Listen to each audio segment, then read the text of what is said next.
नमस्ते सबैजनालाई हाम्रो इन्जिनियर टिमबाट सबैजनालाई नमस्कार।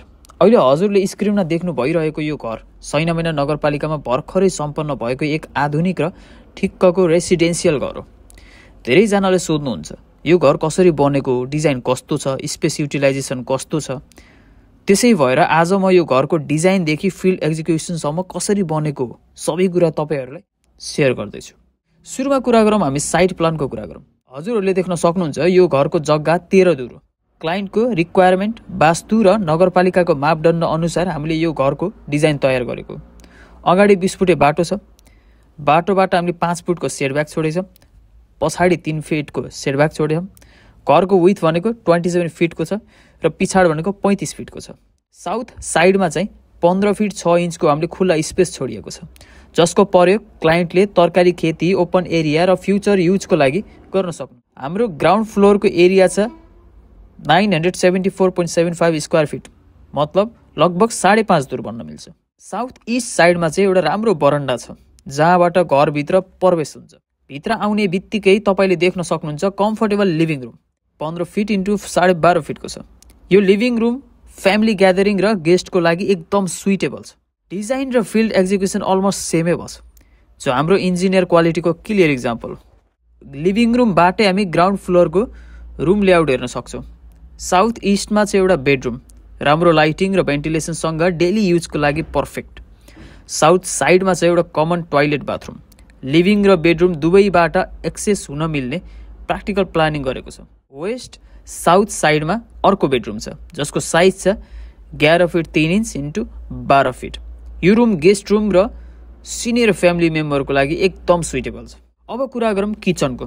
किचनको size 10 fit 3 inch into 12 fit 3 इन्चको छ। वेस्ट नर्थमा पर्छ। प्रोपर स्पेसिङ र नेचुरल लाइटिङको कारण यो किचन ठुलो, क्लिन र ओपन फिल हुन्छ।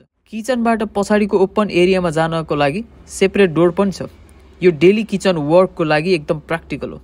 राम्रो प्लानिङ गरेपछि साइज सानो भए पनि किचन एकदम राम्रो देखिन्छ। यो घर त्यसको राम्रो इक्जाम्पल हो। यो घरको स्टेयरकेस डिजाइन पनि एकदमै ब्यालेन्स र कम्फर्टेबल छ।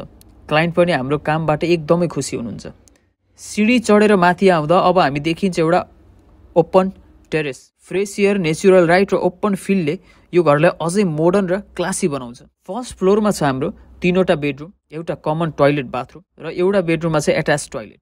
रुमको साइजको कुरा गरौँ, इस्ट नर्थको रुममा चाहिँ 12 फिट 6 इन्च इन्टु 12 फिट 9 इन्चको छ र नर्थ वेस्टमा चाहिँ 12 फिट 9 इन्च इन्टु 12 फिट 9 इन्चको छ र master bedroom with attach toilet चाहिँ 12/9 र 12/9को छ। साउथ वेस्टमा छ यो चाहिँ। फर्स्ट फ्लोरको बिल्ड एरिया हाम्रो छ 760.25 स्क्वायर फिट। अब हामी जाम अप्पर टेरेसमा। यहाँबाट हाम्रो राम्रो भ्यू देखिन्छ। ओपन स्पेस र future use, solar, water tank वा फ्यामिली ग्यादरिङको लागि पर्फेक्ट।